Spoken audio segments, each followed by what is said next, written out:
Take a look at how designer Karina Oldman used 3 neutral colors on the walls, ceiling, and the floor to decorate this young lady's bedroom. Well, I wanted to keep this very simple. Even though it is a young girl's room, I didn't want to use any floral patterns.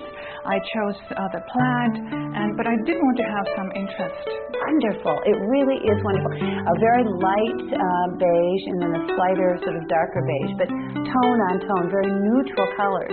That's true, and one great thing about this particular paint is that it changes mood with the time of day. In the morning, it's much lighter and actually has more yellow tones, but then towards the evening, it turns into cooler tones. Mm-hmm. Don't you think that because you've also used a lot of reflective paints in the room, not only is the floor painted, the ceiling trompe-l'oeil and painted, the screen, and all the furniture, but you've used a lot of metallic finishes, like on the folding screen, on the lamp bases.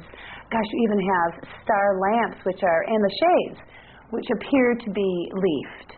Those reflective qualities, I think, in the day would sparkle and at night would really glow. Right, and yet they're subtle. They're not really very shiny. They're still very, very subtle and soft, shimmering finishing. What sort of inspired you? Was it the floor that got you going, or what made you decide to paint the floor this way? Well, I wanted to keep the room very light and airy, and yes, I did get my design inspiration from the floor.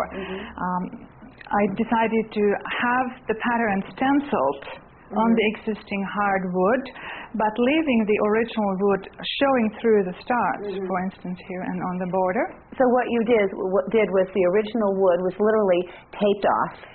Yes. And then you masked off and stenciled the big squares. And if you did all the work yourself, you could do this fabulous floor for under $100. And directly above, another inexpensive idea using paint and a stencil to create this man in the moon on the ceiling. And of course the theme was carried on into the bathroom with the sun mural, which was painted on the wall, combining the 2 rooms together with the theme. Now, when was the house built? In 1902. But of course, back then they had incredible moldings and details that, gosh, you just don't get in the 90s. Don't you agree? I agree, and that's why I decided to leave the bathroom in its original state as far as the architectural elements were concerned. The tub and the pedestal sink are existing. The faucets were brass plated, so they are also original, and all the moldings were existing. The antique brass fixtures look new because Karen had them replated for under $100. Another good way to save money.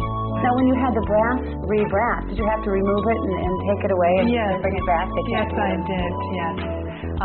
To change the plumbing, the fixtures, I would have to have everything replumbed because our modern fixtures wouldn't have fit this 1902 plumbing.